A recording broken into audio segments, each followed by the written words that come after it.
So you're able to turn $20,000 into $2 million just because you were smart enough to say, hey, let me invest it in something that is going to grow. Because as athletes, you need to take this NIL spotlight, whether you're in high school, college, pro, you need to take the spotlight that's on you now. We all know who Allen Iverson is, the AI, the answer, right? In his career, he made, both on contract deals and endorsements, over $250 million. Now, Mike Tyson was supposedly made over $400 million. Jason Tatum as well. This man lived the life that he felt as if he wanted, and there's nothing wrong with that. In terms of Jordan, now Jordan is obviously the extreme, right? He had the ability to really take his money and buy an NBA team, which is and also have a signature shoe line that skyrocketed and was truly the first of its kind.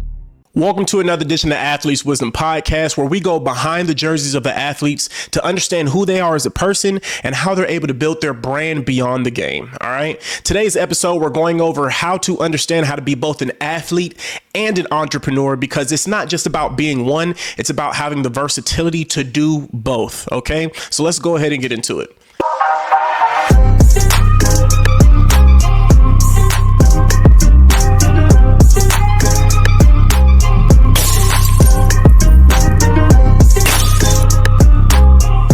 In order to understand how to actually be a successful both athlete and entrepreneur, or athlepreneur, you can make up whatever word you want nowadays, you must first understand the basis of what an entrepreneur is. You're already an athlete, so I don't have to tell you that, right? But an entrepreneur is essentially someone who is creating a product or service to basically sell that product or service to whoever the highest bidder is or the most common bidder is, all right?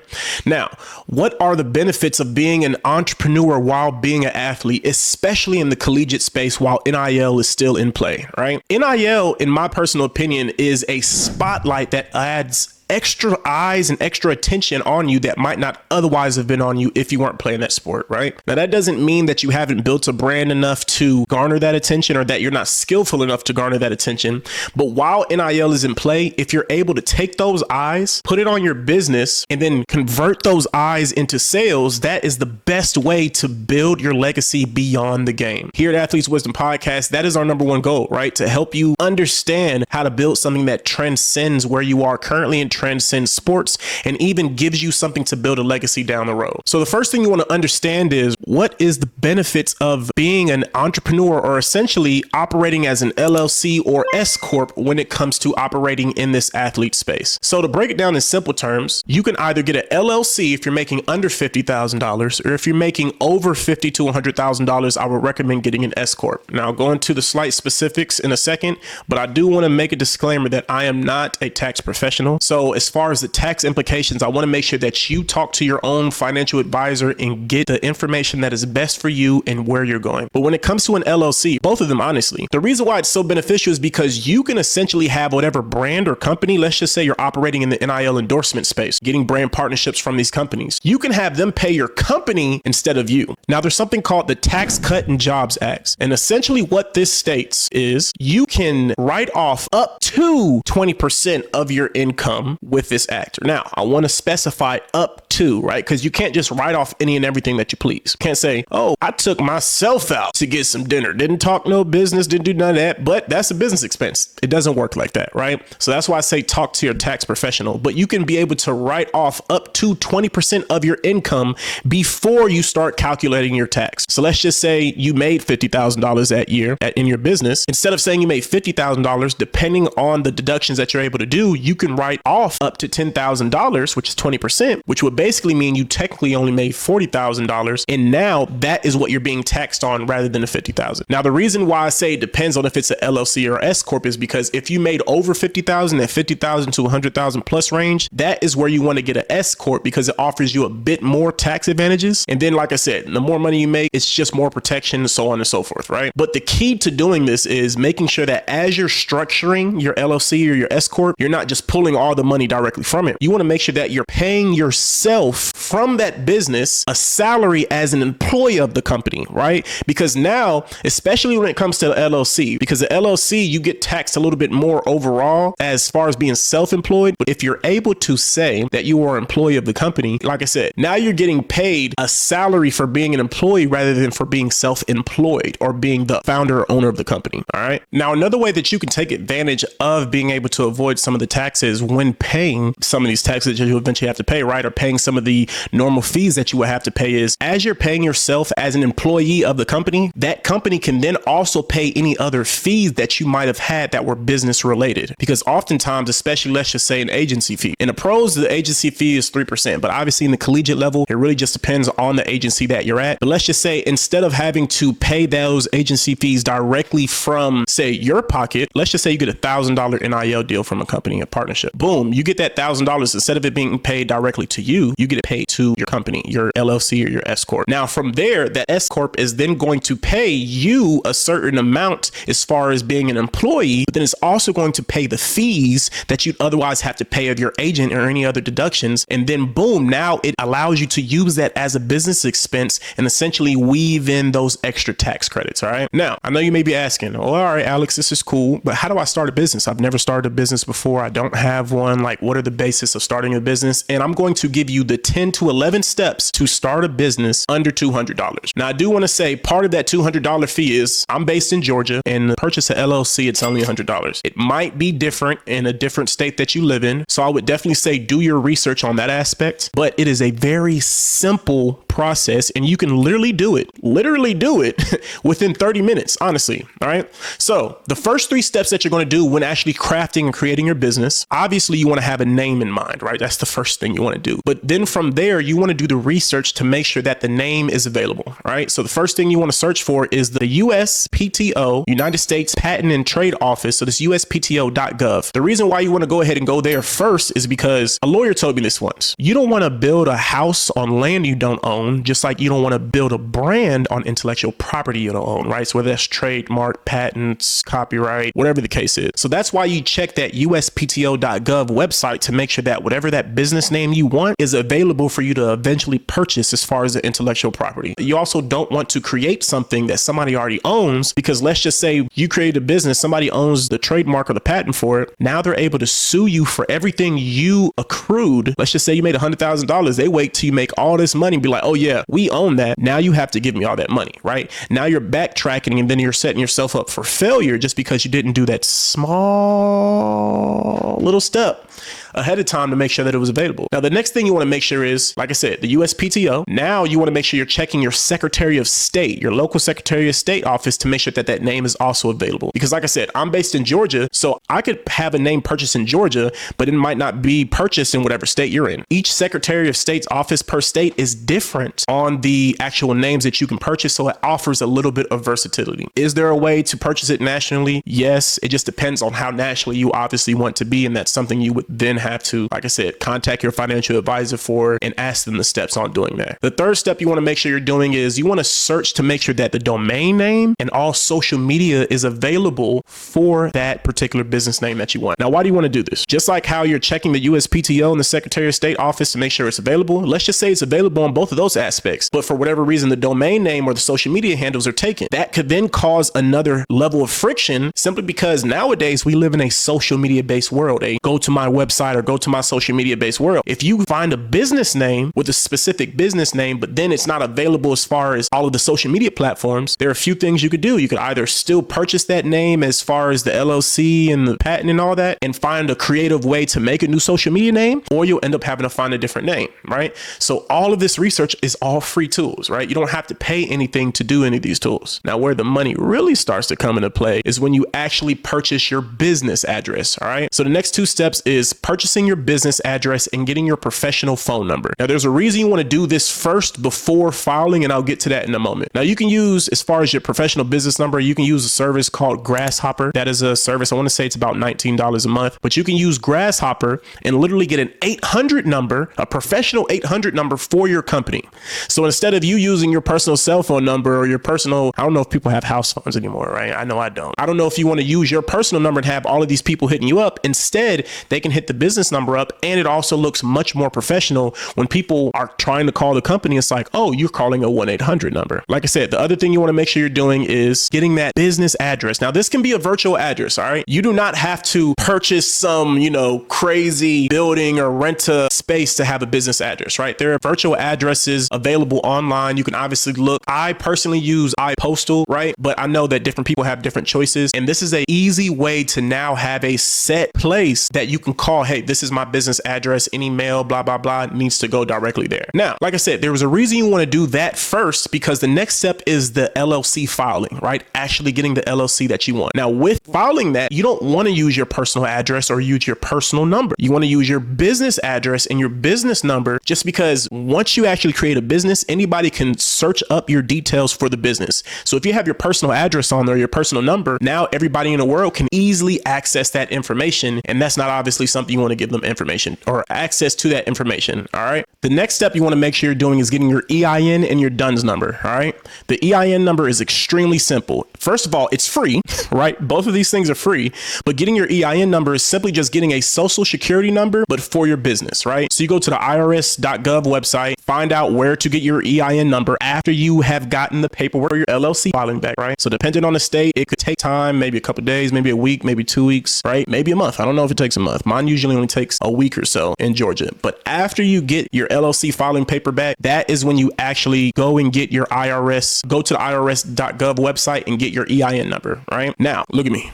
Hear me when I say this. After you get your EIN number, do not leave the screen until you have downloaded that document to your laptop. All right, not on your phone. Do this on your laptop. All right, do this on a computer. And if you can only do it on your phone, cool. Download it before you go to the next page, because the last thing you want to do is get the EIN number. You don't download it thinking, oh, I can just look it up whenever. No, you can't, right? You have to call the irs.gov people and ask them for that number. And that is a hassle. I'm just going to be honest with you, right? No one wants to go ahead and have to take all that time to, let's be real. I don't like being on hold on the phone, y'all, especially with the government. Okay. So like I said, make sure you're downloading that document before you go to the next screen, and double, triple, and quadruple and centuple check. I hope centuple is a 5. I don't know, but centuple check before you move to the next page.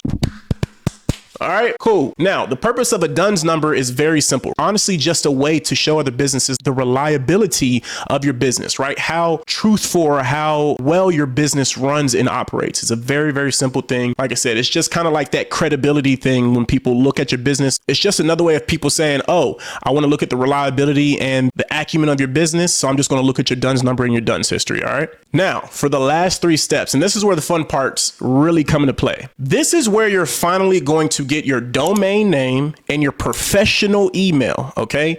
Now, I personally use GoDaddy just because it uses the Outlook, which is the Microsoft emails. It's very user friendly. And if you don't have the money to necessarily buy a website right now, you can also create a website through GoDaddy, right? So it kind of gives you the ability to do everything in one. So like I said, you create your domain name, you get your business email. If you can go ahead and create your website, they have free templates, right? I created it in probably like 30 minutes to an hour, because I was like actually, trying to be a little detailed and extra. And then from there, this is where you're actually also going to make sure that you're getting your social media accounts created. You do not want to create social media accounts until you have your professional business email. The last thing you want is to create an account on one email and then have to switch the email. And then let's just say they need verification. They're trying to use the old email and you lost access to the old email, and then you can't get into your account, or you can't do something, and then it's a whole hassle, right? So do not create any social media accounts or any accounts period for your business until you have that professional email, unless obviously necessary, say when you're registering with your Secretary of State. All right. And then from there, the last thing you want to make sure you're doing is register your business on Google Business, because obviously you want to be able to be searchable when people are looking for this business. It doesn't necessarily mean you have to have everything already set up as far as like if they search, oh, it's just a picture. That's fine, right? But you want to go ahead and make sure that you're on Google Business so it's easier for people to find you, and so that when people actually look you up,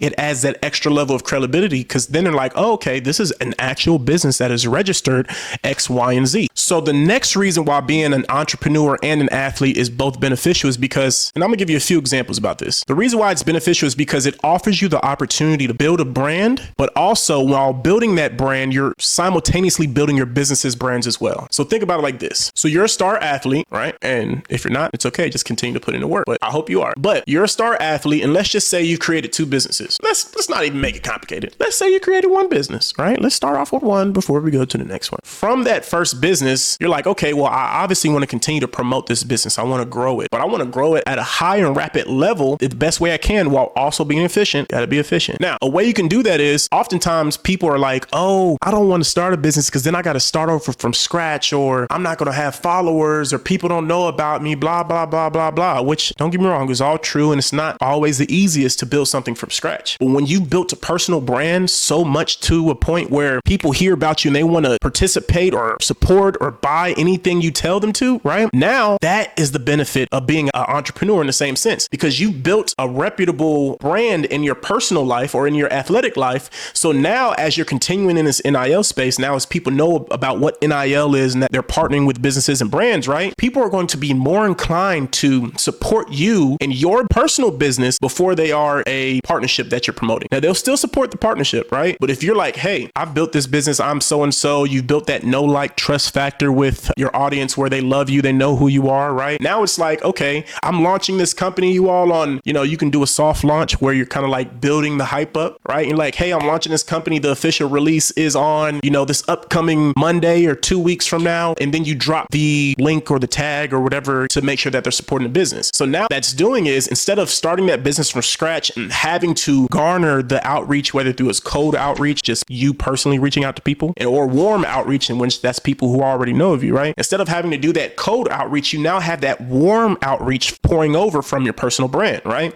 You have those people who are like, oh, I love who this person is as an athlete. I love who this person is as somebody in their community. I love who this person is as the food they cook or whatever, right? So I'm definitely going to support the brand and the business that they just created, even if it's just something as a consulting service. I want to give you all a quick tip. If you don't know what business to start off, pick your name and put consulting after it, or pick your last name and pick consulting after it, but make sure it is a somewhat professional sounding business, right? So no offense to the people who have multiple syllables in their name, but if it's something hard to pronounce, I probably wouldn't put that in the business name, right? You want to also make it to where it rolls off the tongue easier. But like I said, when building that business while also being an athlete, for one, coinciding both of those, and then you're also able to build skill sets while also still playing, right? Because one thing I've seen with athletes is, actually I've seen this a lot and it's unfortunate. Usually when you're an athlete, there at some point in time in your life, you made the decision that this is something that you want to take serious and something that you want to do, right? So you start putting time, energy, and even sometimes money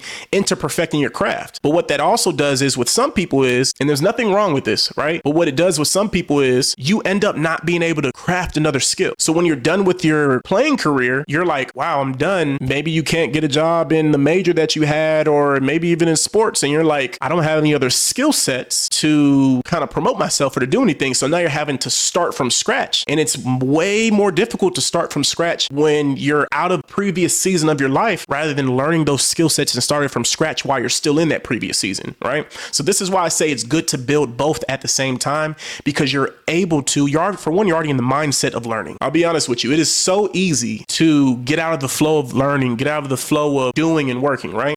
My guy Dylan, so if he watches this, shout out to my boy Dylan. He goes to work, or he has to wake up at like 7:30 to be at work at 8, right? I wake up whenever I feel like it, which is a plus. And he was like, man, that must be nice. But this is what I told him. I said, there's a fine line between procrastination and relaxation, right? Because when you're able to do for yourself, rightfully so, you want to relax a little more, right? You get up, you want to get the extra sleep, but oftentimes that fine line, you don't know where that line is until you've crossed over it, right? So you don't want to get to the point in which you're trying to learn something way after your collegiate career or way after you're done with this, and then it's difficult to start learning it again. It's difficult to get back in the flow of learning, rather than already learning something new while you're learning something else in school, or while you're learning something else with your sport, or while you're learning something else, in the environment that you're in. Continue to build the environment of success, especially around the entrepreneurship space, because you'll continue to learn more. You'll continue to meet people who are going to help you in your business. You'll continue to meet brands who might want to partner with you, both currently in collegiate space and maybe even afterwards regardless of if you're still playing or not, right? So building that entrepreneurship acumen also adds to your resume in a sense, especially when reaching out to brands, because now they see you're more serious about what it is that you talk about. They're not seeing that, oh, this is just 18, 19, 20, 23, 2-3-year-old, right?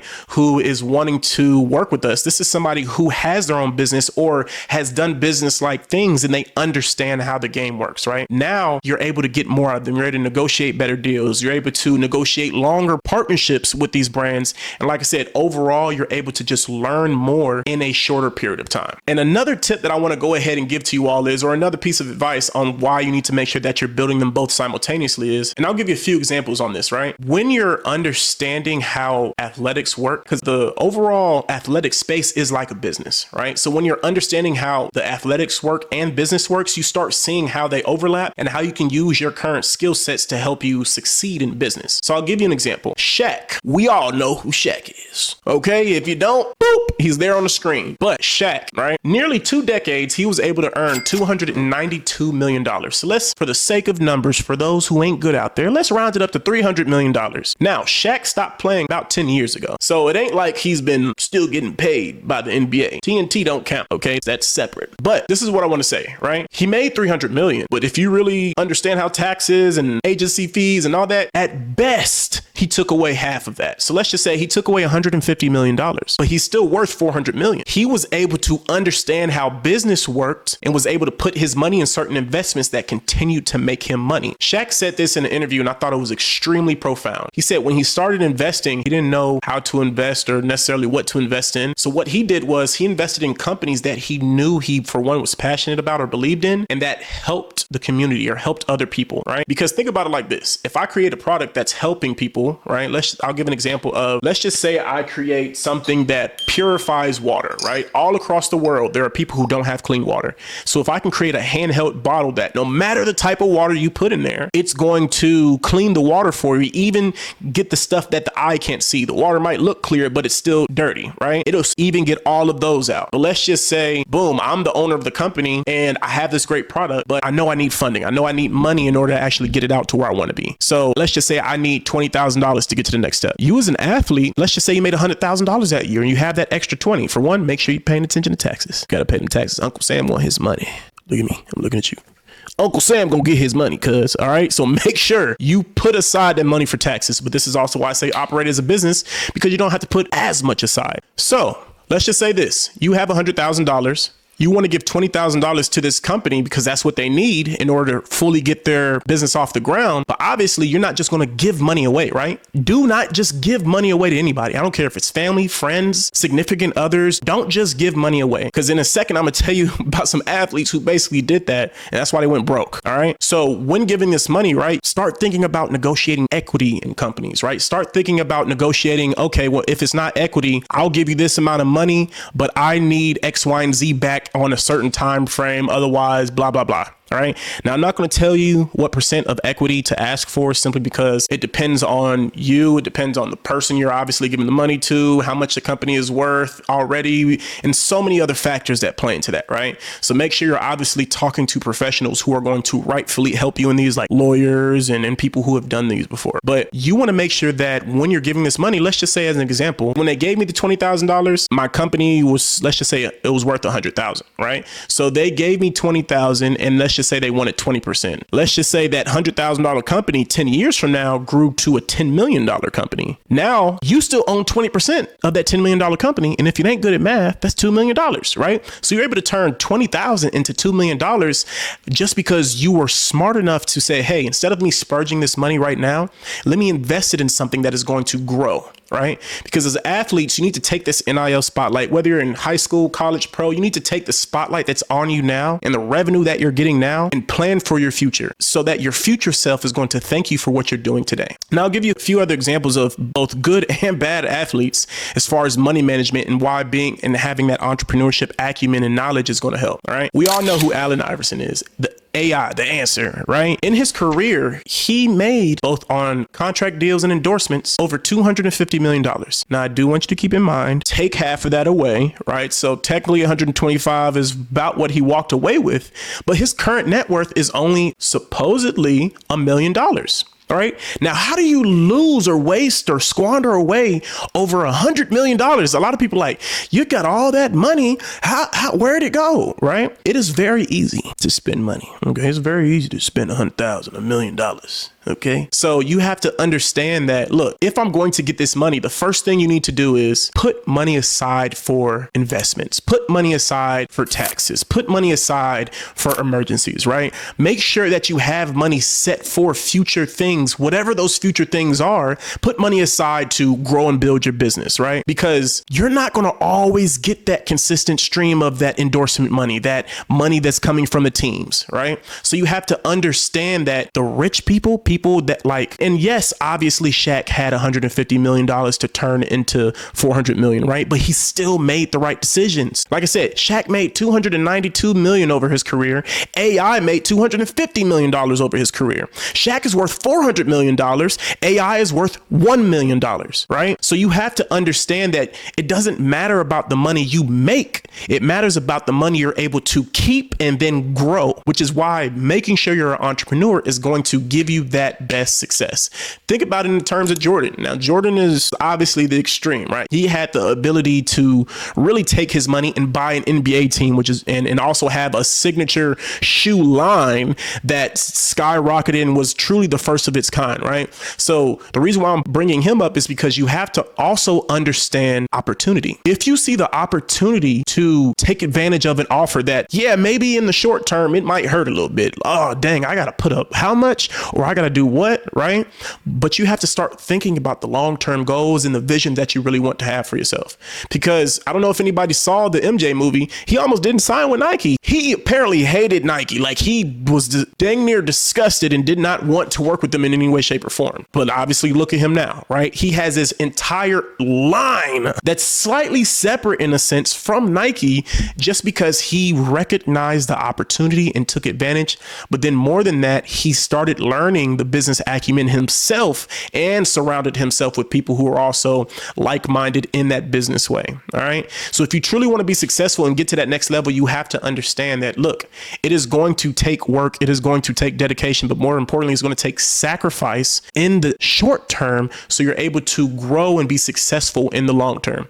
I don't care if you're going to go to the pros and you're going to get the first $1 billion contract. You can squander away $1 billion.